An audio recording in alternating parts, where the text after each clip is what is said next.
Now let's get into the real shit. You're a dummy, bitch.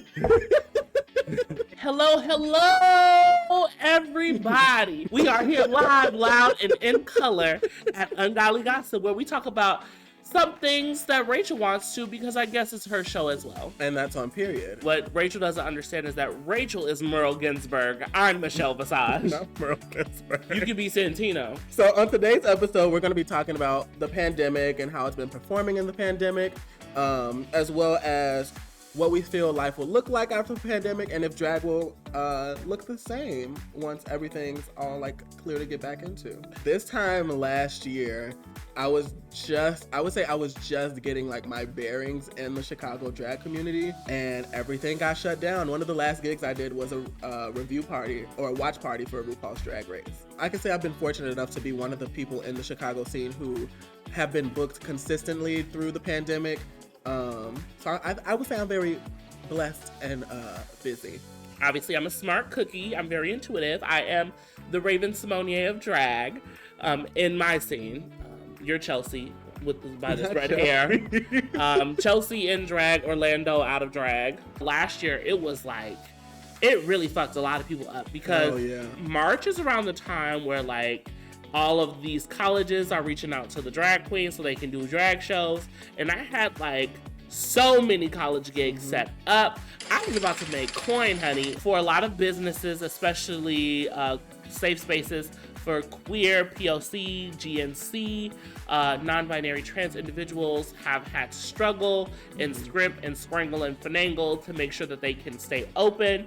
So I'm grateful for places like This Is It, because during the pandemic, there weren't any live shows for the most part, but what they allowed is that under ordinance and following protocols, entertainers were able to come in and film numbers, and then drag went from in-person to digital.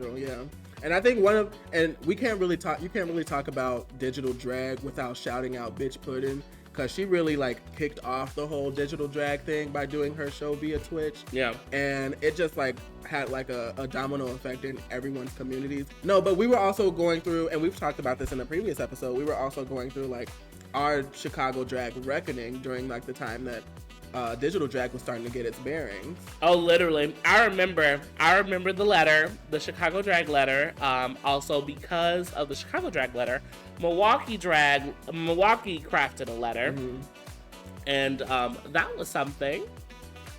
And when digital drag came along, nobody was really tipping anything. Even when there was the suggested donations, when you had to just tip one tip jar and it gets evenly distributed, nobody was doing that either. It's been rough for a lot of people.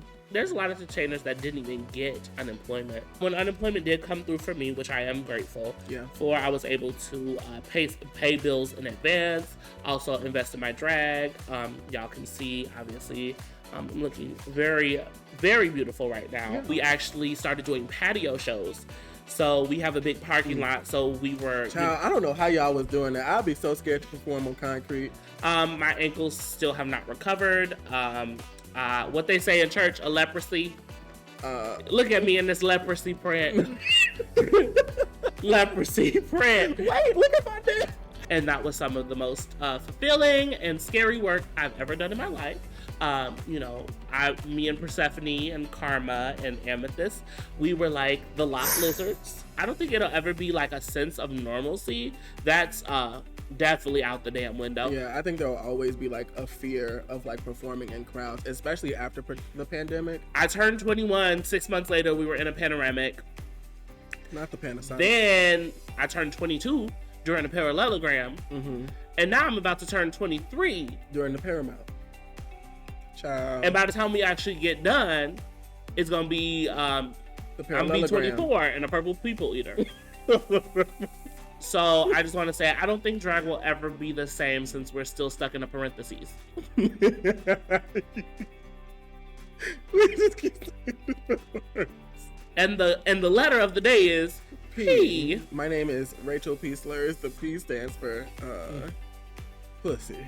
And my name is Anya P. Knees, and P stands for pepperoni. Not pepperoni, just like the nipples. Ooh, y'all want to see? No! Take your wig off, bitch. You're balding, bitch. Don't call me Trixie Mattel like that. Ooh. Ooh, child. Things are gonna get easier. Ooh, child. Things are get brighter. Because it just felt weird being back in a space where I know there weren't going to be a lot of people. And you know, as drag artists, we just like to feed off of like the energy of people in the audience yelling, yeah, so you better work, bitch, and stuff like that. They usually always yell at me, you want to eat my fries? And you're like, yeah. Yes. I'll be hungry.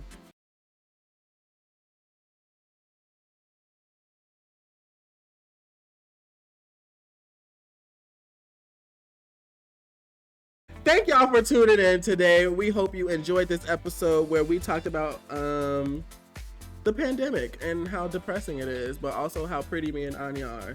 But thank y'all for tuning in. If you're in the comments, tell me I look pretty and that Anya's a big ass, dirty, ugly troll with a big back. So love y'all. Bye! That's all, folks. Big back. Girl, bye. Girl, boy. Oh, you taking over the table. Oh, I really almost finished. What could be my moment this episode? Because you know Kevy always give me a moment to be ignorant at the end of the show. Just start beatboxing into the mic. Oh, that Mike is a queen. Now listen to me sing. He wants a number 3 superstars on your ring. He could come at the house with no ankle bracelet on, but he's got 2 strikes, so don't get his order wrong. You know I'm really cute, and there's nothing you can say, but if you get with me, we can do it your way. Yeah.